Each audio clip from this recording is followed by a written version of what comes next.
Hi, welcome to another exciting episode of The Nest where we discuss everything babies. On today's episode, we're discussing babies and spacing. This is a subject that is very critical for every new mom, thinking of when the second, third, fourth, or whatever number of children you want to have, and how long you should wait. Some people believe in waiting long to give the firstborn more attention. Other people believe in having them continuously and bringing them up together all at once. Today we're joined by an amazing mom, Kate, who's going to be sharing her story on her babies and spacing. Welcome, Kate. Please introduce yourself. Thank you, Gladwell. I'm very happy to be on the show to give my wisdom. You're welcome. So my name is Kate, or Mrs. Simon, as other people know me. I'm a mother of two beautiful girls, Megan and Mercy, and I'm expecting a third one next year in March. So maybe I live on the wrong side of the world. I don't know. We're going to find out. But thank you for having me on the show. The very first lane. What's the spacing between your firstborn and your secondborn, and now the one who is coming? Okay, so my firstborn is 3.5 years old. Sort of. Okay, she's turning 4 in April. And then my secondborn came 1.5 years later after the secondborn, so she's 2.5. And then now this one, by the time she's born, there will be a 2.5 year gap between the secondborn and now the thirdborn. So there's a firstborn 1.5 years, secondborn 2.5 years, then thirdborn. And I don't think I'm going further than that. I hope so. Please don't go away. You want to hear Kate's story? Join us shortly after the break.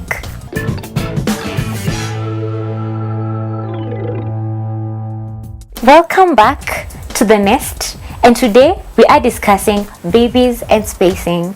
As already shared with you, we have Kate, who's with us, Mrs. Simon, who's sharing with us how tightly she's placed her little ones.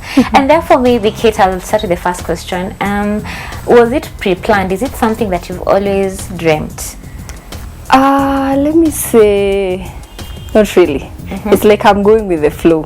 When I discovered I was pregnant with a secondborn, my first baby was 8 months. Okay, now the day of conception. So that was a bit of a shock.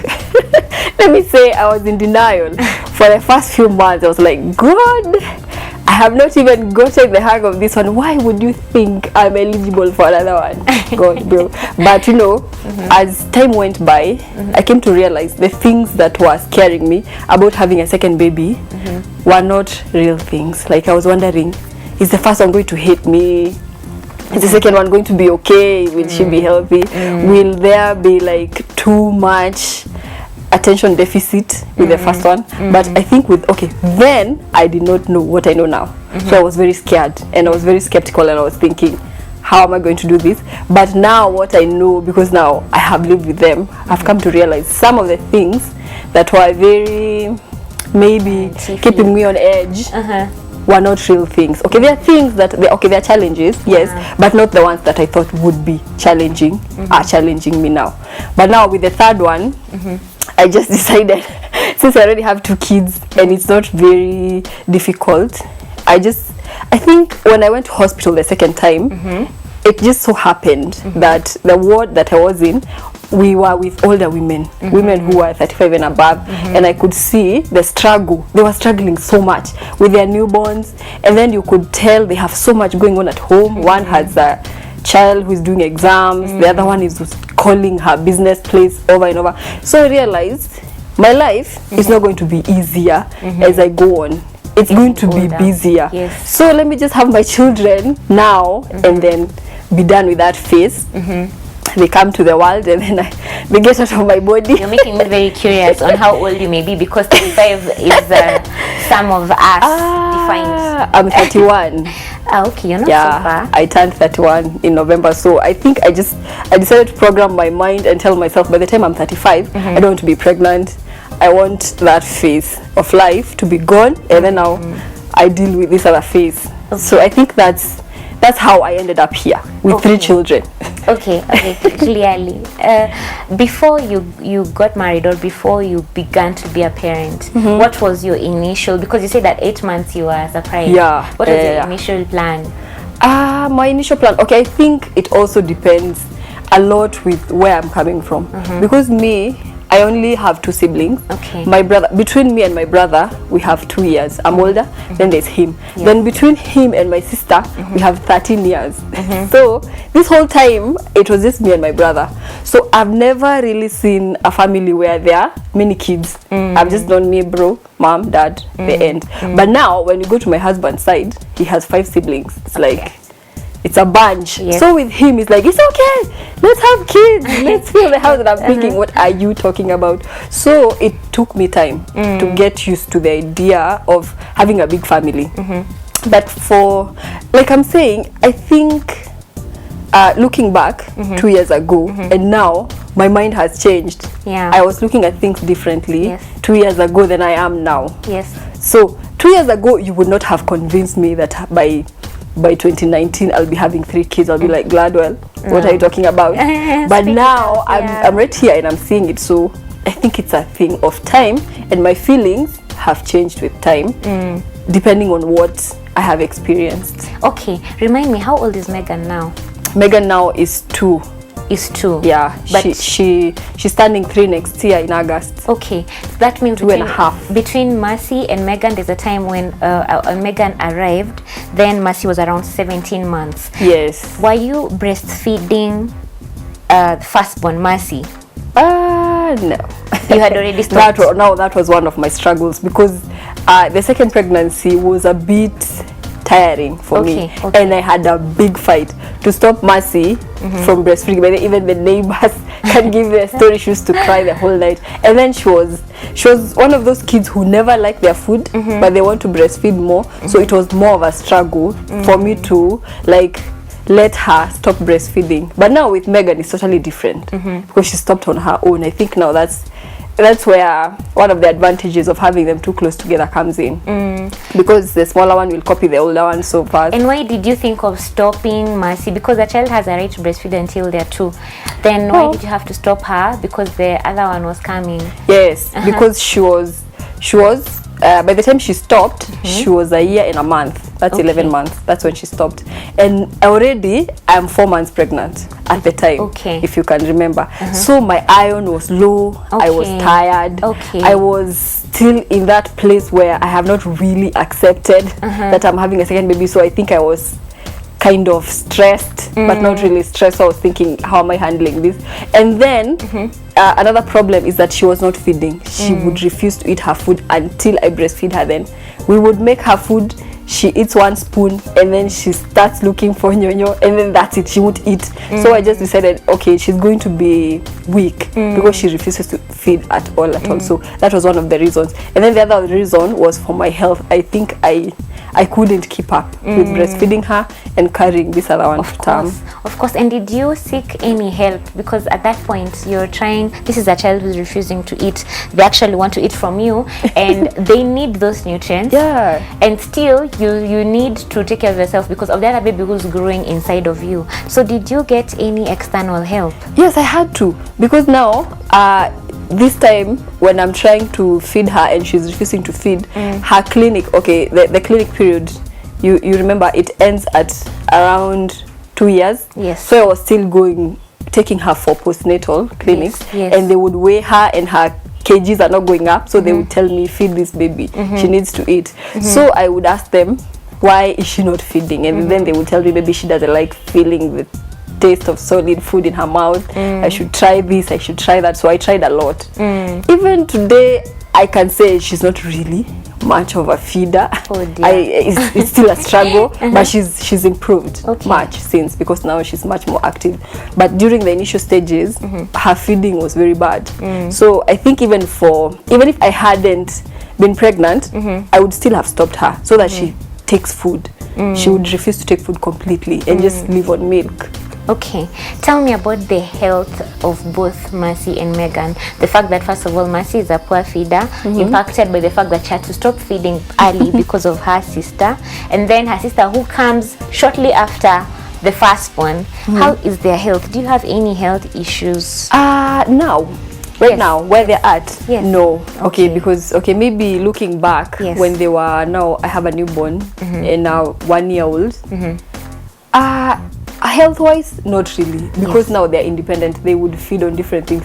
By the time Mercy was stopping her breastfeeding, I was pregnant. But now you realize it was 9 months between then and between when Megan was born. So within those 9 months, she had adjusted. She had started feeding. At least you could see some improvement. So health-wise, I don't think it's only that now, even today, she's a very picky eater. Like you would give her your ugali and beef and spinach. She decides she just wants ugali and milk. Tomorrow she will take the spinach. The other day she's a picky eater. So if any health issues come up, it's not because I stopped her breastfeeding or anything. It's because she just won't eat. She's not into eating. I don't know, maybe she takes that from me. I remember my mom I was about to ask you who is she taking after? I think she takes after me. That's why I don't stress her so much. My mom would beat me up until when I was like in class 6. I carried my food in the morning and it's still in the bag. By the time I'm coming back from school, I know. I think her appetite is very different. But I keep encouraging her. But Megan is good. She's good with her feeding. She takes her food. You would be surprised to think that the older one takes more food than the smaller one. But in our family, it's opposite. But it's because this one just won't eat. It's not because like there are no healthy options for her. It's just I think she's a very picky eater. We have those kids who just won't eat. Okay. That takes me to the milestones, because you were mentioning that now Megan is a very good eater, and I'm tempted to think that because Megan found Mercy, then she's excited to get into eating earlier. Yeah, you're right. From your observation, how have the milestones been compared to first to second born? Okay, I think we have this thing of if you have one baby, you have this magnifying glass on them. If they sit down today, you're going to notice and you're going to put it on Facebook. Oh, my baby is sitting down. But when you have 2 babies, and then you have this like attention division, some milestones might slide. Okay, it's not a good thing. Oh my gosh. You're like, yeah, when did you start making full sentences? It's been happening for a while. Where have I been? But you've been there. Only that, when you have multiples now, some things might slide by, but you will realize the smaller one catches up very fast. Okay. With the first one, because even the feeding, as you're saying, I realized that Megan, by the time we started, I do EBF. Okay, EBF is the you breastfeed the baby until they are 6 months, and you don't feed them anything else, and then from 6 months now you give them food. Yes. But I realized by the time she's 9 months, 10 months, she will not eat her food at all. She wants to eat what everyone else is eating, because she can realize there's a difference. It tastes different. If you make a mistake of giving her just a drop of soup, that's it. That whole week she won't take her food. So like blending food, I realized for the first one I blended for longer. This other one, she won't take blended food. She wants the mash. Then after a while she started taking like food she would eat, rice and stew, and she doesn't have teeth. So I think the smaller one catches up faster, because even taking you back to the issue of breastfeeding, that's how it happened. Because every time before they sleep, I would breastfeed this one, then I would take a bottle. Megan now, the second one. The smaller one. Yes. Then I'm having a bottle of milk for Mercy. But then Megan realizes it's like this milk is better. So she would go for her milk. And then after a while, she stopped breastfeeding by her own. And she doesn't want to breastfeed anymore. She wants the milk in the cup. So that's how I stopped breastfeeding her at around 13 months. I tried to force her. She doesn't want. She wants the milk. She has no competition. So, At least she had no competition. She had the advantage of time. Yeah, so I think even now you can realize she walked faster, because now her sister kept dragging her. She's wondering why you're not walking. So you can realize she didn't crawl as much. She talks so much. Sometimes I'm going with her somewhere and then people are like, this is a 2-year-old.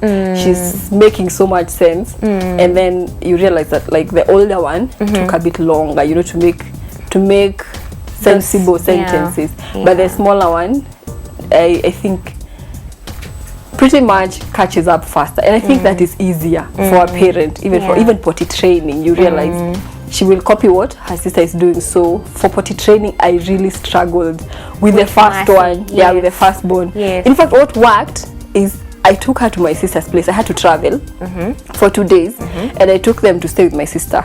So my sister has older kids who, okay, she has a baby who is 5 years. So now Mercy was observing this other one going to the potty, and that's how I was able to break through. Oh, yeah. And then now my Megan at least had Mercy. Yes. So now she's 2 years. We don't do diapers anymore. She's completely potty trained. But by the time Mercy was 2 years, we were still struggling with, you know, potty training. Tell me about their personalities or their characteristics, or I don't know what to call that, because I'm beginning to feel like Megan might be more aggressive, and then Mercy might be more laid back because of the nature of the firstborn, secondborn syndrome. Is there any difference in their personality that you've observed that would be? Yeah, of course. Kids are very different. Even you with your siblings, you realize that. I think this whole thing of personality starts very early, because now I realize that Mercy is very loud when we're in the house, and when we go outside where there are people, she will not say a word. You cannot even think she speaks. But Megan is the other way. When we are at home, she's chilled. When we go out, she's all over everyone, making noise and everything. So when it comes to personality, maybe this is where experts help us, because I don't think their spacing or, you know, the way they are brought up really affects them. I don't know, I'm speculating, but I think they come out different. They are born and then they're just people on their own, and you know.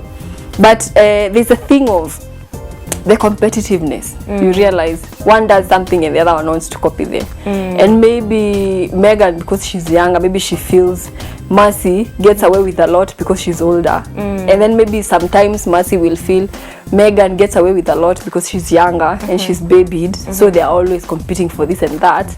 Apart from that, I think their personalities, they're just different because they're different as people. But what I would say that it's about their birth order or how close they are in terms of space. I'm not sure if they were farther space or closer space, they would be behaving any different. But the thing of competition, I think that one comes in because now they are, one wants to be the other in some way. This one wants to be Beba, pia nataka beba. But when you give this one maybe some toy for an older baby, this other one wants it. They are wondering, why do you get it and not me? There's that happens a lot. But in terms of personalities, like their personal behavioral like the way they behave, I think that one is just, it's inborn. Individuals too. From what I'm like observing. That's okay. That's okay. So I think my last question is going to be on challenges, because now I think one of the challenges you are mentioning is if one wants this, the other one wants you know, copy paste. Yes. Yeah. So what are the key challenges on top of your mind in a summary I think there's the competitiveness for the close pacing. Yeah, the competitiveness, they start. And then maybe challenging. The mom. Yes. I think right now I'm really tired. I don't know. I think it takes a toll on you, like just having kids that close. Because I remember my first pregnancy, right now I would have run a marathon. But right now I'm thinking, hey, he's in his stairs. And I'm thinking, I don't want to do this. It takes it will take a toll on your body, and you will be fatigued to the end. And then right now, I don't know. There are not many challenges. Okay, maybe this is a way that I have programmed my head. I'm thinking, although the challenges will go to the parent. Not to the children. Mostly children are but the parent, you will feel it, because now they tie you down. You feel like you had a baby forever. It's like there's not a time I haven't had a baby. I know I want to travel. I can't. If right now I want to take some trip that is 2 weeks long, I have to pre-plan it like a whole year. I don't know. Okay, so I think what we'll do, not to worry, we're having the expert joining us. So even in regards to mommy care as well, we cannot ignore the existence of mommy. So for the viewers at home, please remember to send us your comments. Also remember our Facebook handle, and also on the number appearing on your screen. Get your comments coming on how you made the decision to space your babies. We'll see you shortly with the expert. Don't go away.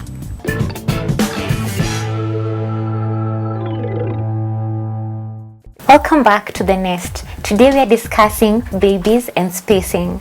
As promised, we are joined in by our expert doula.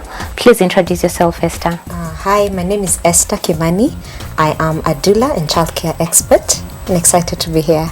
You're welcome. Thank you. You're just in time to rescue our mom here, who was telling us that she's actually feeling overwhelmed because of, her babies are pretty close together. I don't know if you want to phrase the question to our expert, what you were saying about how do you create a balance? You're constantly feeling tired.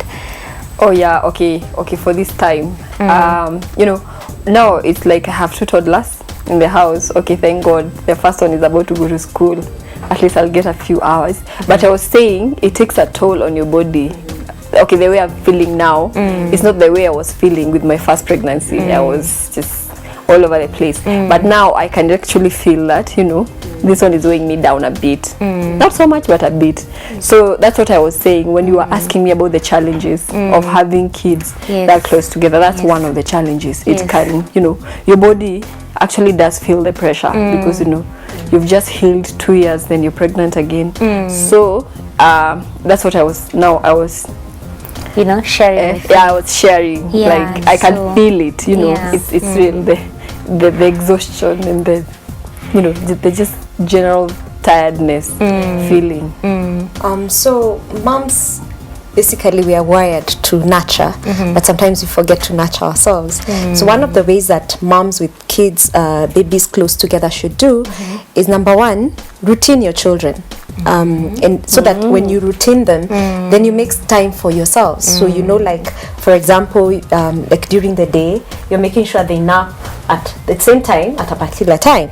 So I have 2.5 hours where they nap, and that's my me time. I'll do something that I need to do. I'll even take a nap myself. So having a routine for the children, because they're close together, so their needs are basically almost the same, will also give you time. Make use of family and friends. Have a group support of moms that possibly has children at the same time. I know, like for me, when my children were small, we had a group and would all say, we'll bring all our children to your house.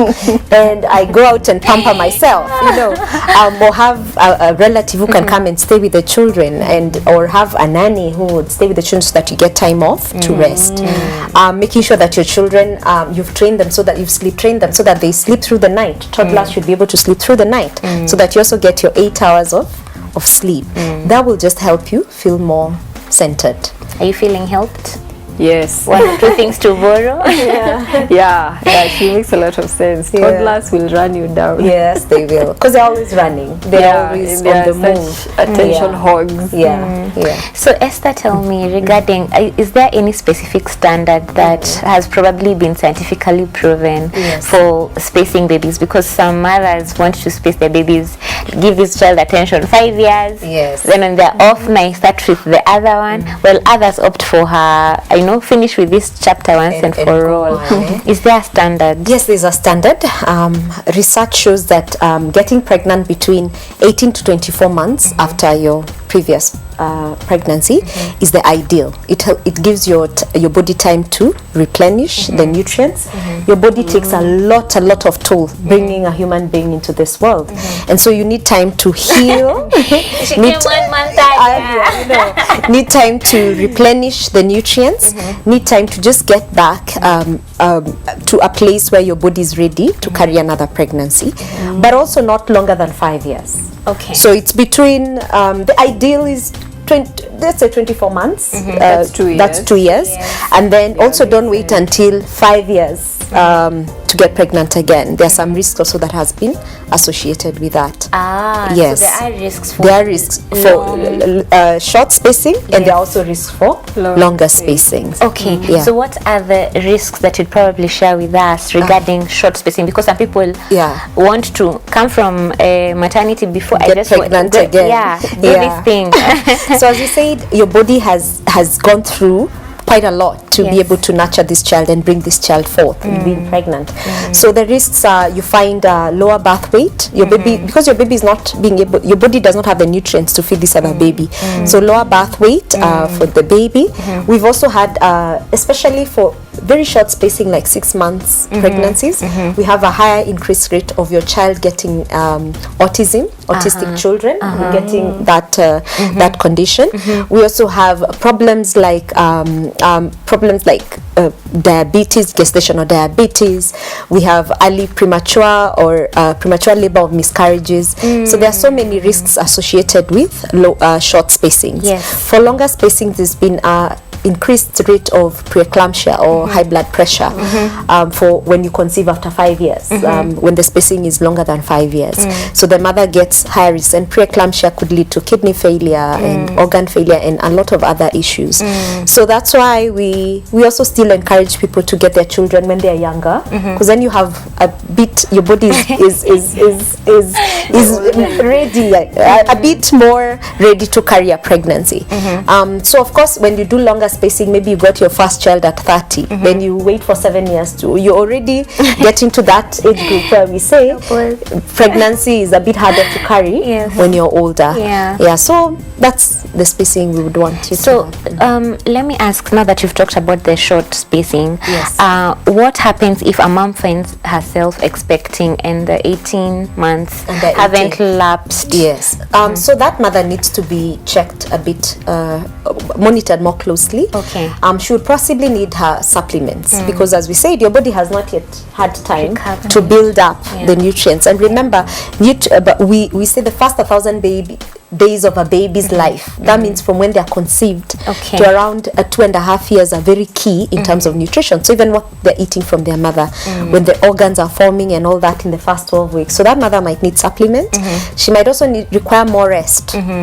So she already has a baby, and then we are here telling her she requires more help and rest. So she might need more help in terms of getting help, and then of course have more clinics with her doctor, so the doctor can pick up if something is going wrong, or if she's at risk of some of the risks that we've talked about.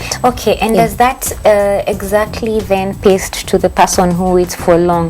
There are very many moms who actually end up as single moms in the beginning of the journey. So they get the first child, and then they have to wait for a very long time before they actually decide to have more children. Because most of them are older. So they're already falling under the age group where they need closer monitoring. So it's the same thing, and especially because of the preeclampsia, they will need to be doing their clinics regularly so that it's picked up at the first sign. They also would need supplements as well. Their bodies are older, so they will need age thing, they will need to eat properly and maybe have some supplementation. So again, it's the same thing. Now you talked about the 18 to 24 months, and I was wondering where the person who had a CS, a cesarean section, lies. It's the same age. So this is to conception, not to giving birth. Not to giving birth. To conception. That's so very clear. it's for both, and the risks of course are higher. Shorter durations for CS moms are higher because now you have a wound. So we now add a more risk of uterine rupture can happen, because if the wound possibly has not healed, their moms will get pregnant 2-3 months after. So the wound is still healing, and now the body the uterus starts contracting again, and there's a wound there. So again, now we add a risk of uterine rupture right there. So even that mom will now need closer monitoring than the other one. So that's why we talk about family planning You can get pregnant 2 weeks after you deliver if you do not take care. do not take That's care. what I'm just wondering. So 2 weeks after. we usually say before you resume your normal sexual relations, make sure you see your doctor so that you can get into a good family planning method that will carry you through breastfeeding until you're ready for your next baby. Okay. Yes. Okay. And breastfeeding is not quite, because that's what I hear moms saying, that I'm using breastfeeding as my family planning. And yes, it does help to stop, but it's not, it's a high risk way of family planning. Okay. So yes. people need to go for family planning. See your doctor. Whether you're breastfeeding or not. Yes. Yes. Okay. Tell me about for in her case the short spacing and the fact that you're talking about this child who's 18 months. Actually, you said that your second born arrived when your firstborn was 17 months. Yes. Yeah. So you see, she got pregnant way before. It's like the second one was conceived when the first one was 8 months old. 8 months, Yes. exactly. Yeah. So that's you are still not in the safe bracket. Yeah. Because, well, going to actually go in terms of my question was, what does a mother do who has these babies who are close in terms of spacing, and the babies need to breastfeed? In her case, she said that she had to stop her child earlier. So you can still continue breastfeeding if you're having a low risk pregnancy, where you are you're okay, like you're carrying the pregnancy, but we usually will need your doctor to give you a go ahead for that. You do need to eat well, because if you want to nurture a child and still breastfeed, it means that you have to eat Too dependent. Yes, a high nutritionally dense, not a lot of food, but nutritionally dense, especially minerals and all that, and lots of energy, lots of carbs and starches to give you enough energy. Some moms will feel very sensitive because of so also depending on how you feel. Are you comfortable breastfeeding? Because sometimes the breast can become very sore in early pregnancy. But usually, even if you're breastfeeding, you do need to stop at around 30 weeks so that your milk can revert to colostrum. Your mature milk can revert back to colostrum for the newborn. So that's around by around 6 months you do need to stop breastfeeding so that mature milk can stop, and you can make colostrum for the newborn. So 30 weeks you stop breastfeeding the other child so that you have colostrum. That's very important information. Yes. Wow, I think it's quite an information overload. I don't know if you have any question on top of your mind, Kate. I think I want to encourage the viewers back home to keep sending their comments through on babies and spacing. And even as you're thinking of your question, I'll probably just go to the pros and cons. Simply put, in her case, sorry, you have to go back to your case. The short spacing, what are the advantages of having these babies together? Yeah. Advantages is that they'll be friends because they're closer in age. They'll get along very well. They tend to get along very well. They have a friend to play with, to do stuff with. I'm sure they're very good friends. And they keep each other company in terms of growing up.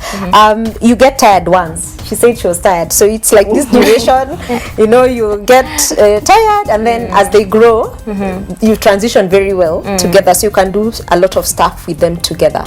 Of course, for you also is that these children, because they entertain each other, they do tend to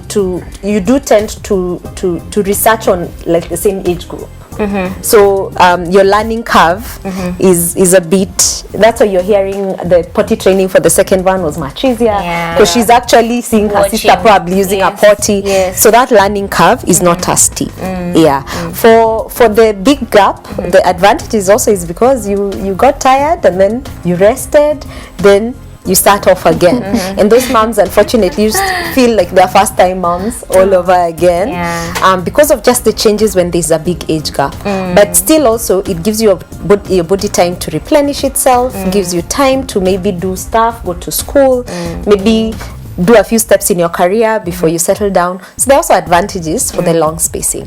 But we would encourage parents to have that, at least wait for 18 to 24 months before getting pregnant again, but also don't wait too long, past 5 years. Because I also know that some parents use the 844 system. I don't know whether this the new system is working, where you're saying that I want to be paying moja secondary, mengine primary, to just play around with the budget. Okay, I don't know if there's anything else you've forgotten that's key for moms at home regarding key things that they need to be aware of, even as they make a decision on spacing their babies. And I think the biggest challenge we have in our society today is that majority of people, or our population, people are getting married at mid-30s. Yes. And therefore the pressure is on probably getting these babies and just done with. So even if you're actually, the older you are, the more your risks if you have short spacing. So you still want to give your body time and just say, okay, I'll be pregnant when this one is getting to around 18 months, I start again. Because because you're older already, you are at a risk mom, risk mom. So it's even more important for the older moms to give that spacing, so that they're actually able to carry healthy pregnancies and have healthy babies in turn. I thought 30s was very old, but I'm already in the 30s bracket. And I was wondering then, at what bracket do you say that you are a high risk mom? What age? Usually from around 35. From 35 and above. Years and above, yes. Okay. Yes. Okay. Yes. I think I'll just have to rush my calendar. Yeah, I don't know if there's anything else we've left out regarding babies and spacing. Anything on top of your mind that you want to probably share? Just emphasizing that speak to your doctor about family planning, so that you are on the right track. Yes. So basically you're saying don't walk alone. Yes. And don't make the decisions alone. Yes. Okay. Yeah. What about single moms now? They're single moms who time has passed and they're thinking, well, I can't wait for a family to settle down. Time has passed. I want another baby. Is there anything special that they should probably watch out for, though is a setting that we do not really encourage, because every child deserves, a bigger support and having both male. I mean, it's the same thing. Speak to your doctor, find out what you need to do. But again, think of just how the fact that you are alone, the pressures are more. If your children especially are very, very closely together, then of course it's gonna be much tougher on you. So yeah, count the cost, as we say. Okay, I think then I just go to you still regarding I was trying to ask Kate whether she noticed any personality, psychological issues that come up with babies, probably because of their spacing, where you find that probably the second born, in many homes you find the second born really tends to overshadow the first born. Is that anything to do with how close they were? I mean, psychologists would say that there's also some influence on what number you are in the family. That also places a bit of influence. And it's I heard her saying that the firstborn is under a microscope, so that child tends to be less risk, is not allowed to do risky things, because the mom is always there, no, don't climb, don't do anything. So they also tend to be a bit more fearful, in terms of reserved and exactly. And the second one, you're already like more confident, so you will allow that child to be. And so because of that, they tend to be take risks. They tend to be very go-getters. They tend to do things a bit more faster than their siblings. Then of course they are seeing their sibling doing it, so they want to ape that. They want to catch up.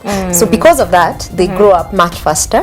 So the older the child, I mean, in terms of by the time you're reaching baby number 4, that baby practically brings themselves up. So they tend to be also very independent. So there is some science behind it that influences, but of course there's also the genetic makeup of the child. Yes. It's made me very curious to wonder whether adults are bad teachers. the firstborn is in catching up even if they're with you, and then the secondborn comes, then children just tend to learn better from their age mates. And even us, there's peer pressure. Even as us, we tend to ape people who are closer in age with us than older people. So it's just the way the human being is. You relate to the Relate younger, the to- guys yeah, in your yeah. bracket. In your bracket more. Yeah. Yes. Yeah, makes Yeah. a lot of sense. I have learned a lot. You have a question? Oh yeah, I wanted to ask her about multiples because I have friends who have a 3-year-old then twins. So this the age gap thing, does it apply if you get multiples? Like if you have a baby then you get twins, how long should you wait now to get another one? Or if your firstborns are twins, like I have friends whose also firstborns are twins. What's the dynamic We there? still tell them to wait at least 24 months, which is 2 years. They don't have to wait longer. Yes, no, they don't have to really wait longer. But because their bodies, by 2 years, even if you had multiples before, your body will should not- be, it's okay, not it will as heal the same. It will heal the same. Okay. Oh, Yes. awesome. Yeah. Awesome. For babies and spacing, I think my biggest take home is please wait for 18 to 24 months. Also, if you have multiple babies, do remember that if you're breastfeeding them as you wait for your baby that is coming, stop at 30 weeks to allow colostrum. I think I'm a good student, right? You are. Yes. So I'd like to thank you all at home. We would not do this without you. We hope to see you again next week. And at this point, I really want to thank our special doula. Thank you so much. Always a wealth of knowledge. Thank you for having me. Thank you so much, Kate. You're a super mom. You're doing a great job. And you just look rested even as you say that you are tired. She does, doesn't she? I know she looks lovely. Yes. At this point, I'd like to thank all the guys behind the camera. I'd like to thank Eastlands Hotel for hosting us. And only on CTN. See you next time. I am your host, Gladwell Kameni.